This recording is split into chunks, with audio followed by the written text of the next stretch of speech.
El 1 de octubre, Claudia Sheinbaum asumió la presidencia de México, convirtiéndose así en la primera mujer en ocupar este cargo. Ganó las elecciones en agosto con casi el 60% de los votos, prácticamente duplicando a su contrincante, Xóchitl Gálvez. Este hecho, que podría parecer simplemente un hito histórico, es en realidad un reflejo preocupante de la continuidad de un régimen que para muchos está llevando a México hacia una profunda decadencia. Esto es aún más alarmante considerando que México es el país de habla hispana más poblado del mundo. ¿Cómo es posible que un partido como Morena haya logrado consolidar tanto poder en México?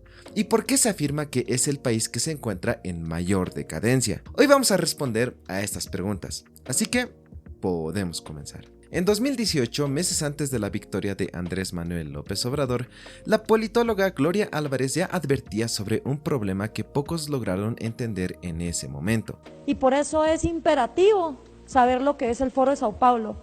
Y México, de todos los países en América Latina en los que yo he trabajado, donde he estado dando conferencias, donde me he reunido con políticos, con jóvenes, con empresarios, es el país que menos enterado está regionalmente de todo lo que ocurre de Guatemala para el sur.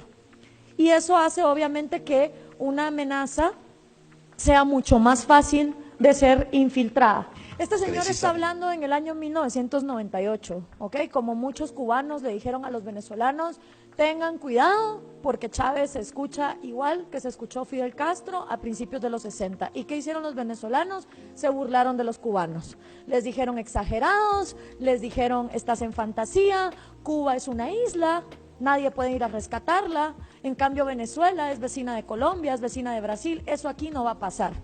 Y créanme que creo que hoy por hoy está mejor vivir en Cuba, que no es que sea un paraíso, a estar en Caracas. Entonces nadie aprende en pellejo ajeno.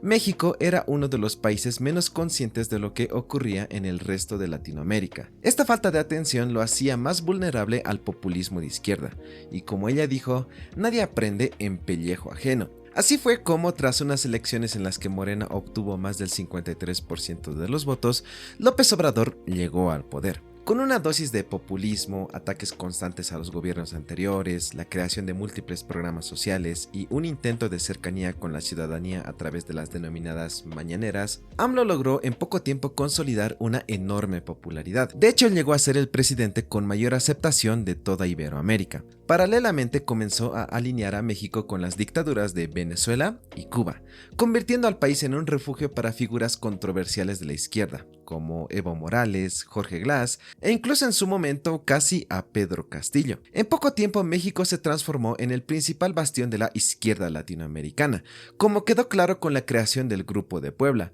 una asociación de políticos de izquierda que busca ser una agencia del Foro de Sao Paulo. Todo esto ha sucedido gracias primeramente a una oposición débil y una población que en su mayoría se ha mantenido pasiva o fiel al partido de Morena, a cambio de algunas ayudas sociales, sin llegar a reconocer el daño que ese gobierno estaba causando al país. Y es que no solo se trata de cuestiones económicas, sino también de la independencia de poderes. Por ejemplo, la propuesta de que los jueces sean elegidos por voto popular no es más que una estrategia para controlar al poder judicial. Tampoco olvidemos que México se ha ido distanciando de Occidente, como ha sido el caso con Estados Unidos, y luego al punto de romper relaciones con Ecuador, exigirle unas absurdas disculpas al rey de España y generar una disputa con Javier Milei. No profundizaré mucho en el tema económico, pero les recomiendo ver el siguiente video del canal Aprende Algo Dinero, que analiza a fondo la situación económica de México. El hecho es que AMLO se dedicó a distribuir los limitados recursos generados por gobiernos anteriores en programas sociales y obras públicas, con el fin de dar a la población una falsa sensación de progreso, cosa que terminó logrando. Algo que sí hizo bastante bien, o al menos no mal, fue no atacar de manera directa el modelo económico vigente en México. Esto permitió que el colapso económico no se sintiera durante su administración. Sin embargo, su sucesora Claudia Sheinbaum será quien cargue con las consecuencias de este modelo. Será cuando el pan para hoy de AMLO se convierta en el hambre para mañana de Sheinbaum, que la población mexicana comenzará a darse cuenta de lo mal que votaron. Pero es improbable que culpen a AMLO.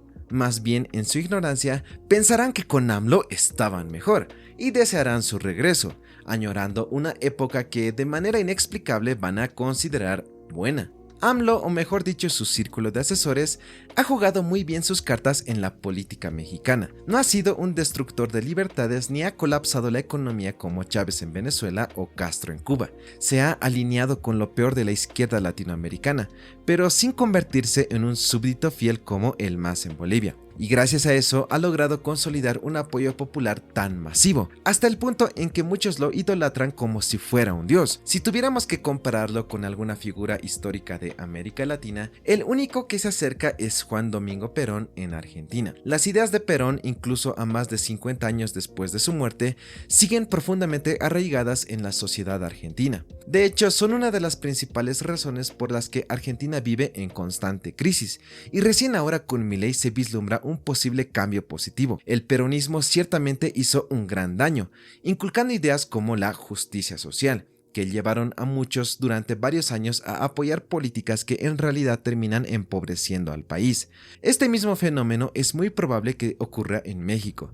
La gente seguirá apoyando medidas que, lejos de mejorar su situación, solo van a empeorar aún más las cosas, mientras añoran un pasado y a un líder que irónicamente son los verdaderos responsables de la decadencia. Lo triste es que gracias a esto México perderá esa oportunidad única e histórica de aprovechar millonarias inversiones de empresas que buscan huir de China, debido a su conflicto con Estados Unidos, y por lo tanto va a seguir siendo ese país que, a pesar de estar literalmente al lado de la primera potencia económica del mundo, va a seguir teniendo una calidad de vida completamente paupérrima. Y pensándolo bien, la situación en México me parece alarmantemente similar a la que vivió Bolivia con el movimiento al socialismo. Si les interesa que haga un video sobre esto, pues pueden dejar su opinión en los comentarios. Y bueno, pues con todo eso dicho, nos vemos en un siguiente video. Chao.